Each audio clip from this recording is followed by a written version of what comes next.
Good morning. We're here with Bishop Weaver to chat a little bit about his messages that he's shared with us over annual conference. There's one thing that really stuck out to me in your first message.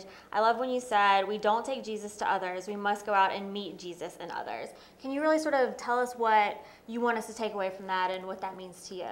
Well, I didn't say it first. Jesus said it, in Matthew 25, and I was building off of that, where in the 25th chapter of Matthew, when he's talking about our moving out into the world, he says, I was hungry and you fed me. I was thirsty and you gave me drink. I was a stranger and you welcomed me.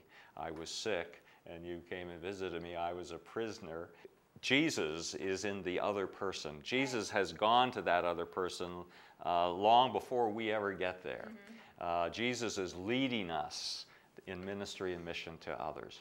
And I shared a little quote from Mother Teresa at that same time, where she says, if we want others to see Christ in us, we must begin by seeing Christ in them. That was a fantastic message last night at the ordination service. Can you tell us a little bit about what you hope this new class of ordinands takes away? Well, first of all, let me say I was really blessed to be a part of the ordination service. That's always one of the highlights of any annual conference for me, where there are those who have said yes to Jesus, and in the very particular way of giving all of their time and all of their energy and focus to really then being servant leaders in congregations. And so that's always inspiring. As you know, I was talking about significant ministry and played with that word significant.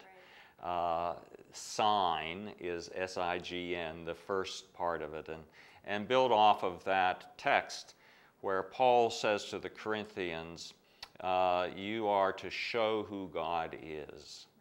You are to be a sign of who God is. And so the thing that I want ordinands to take with them is that we've been loved by Christ and that we need to authentically, not as professionals, but as authentic human beings with our own sin and brokenness, as well as our own sense of the joy and redemption, we need to show who God is. Not who we are. It's not about us. It's about showing who God is through our work, through our words, through our action, through our spirit.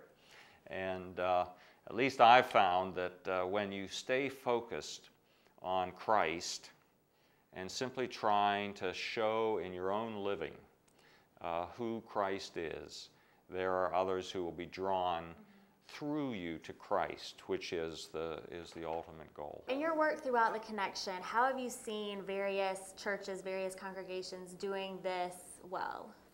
Well, it's exciting to see how the Holy Spirit is moving in so many places. And I was president of the Council of Bishops for a period of time and had the opportunity to travel throughout the world and see how God is moving through United Methodists in so many places. And where it is most effective, it is linked to what Wesley did and before him what Jesus did. And that is that ministry was not in the confines of either the synagogue for Jesus or the Anglican Church for John Wesley. He moved on out into the field. The world was his parish. And so I like to think that where there are church buildings, and frankly, in a lot of United Methodism around the world, they don't even have church buildings. Right. That might be good news in some ways.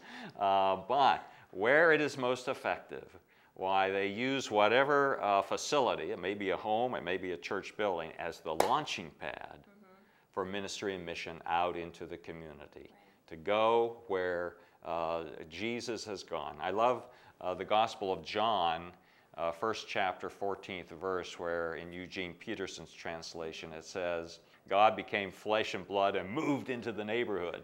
Well, that's what we're called to do. Thank you so much for your time, Bishop Weaver. We appreciate everything that you've done at this annual conference, and we look forward to seeing you again. Well, it's been a joy to be here. This is a great annual conference, and I've been blessed to pick up some of the Spirit and carry it on with me. Great.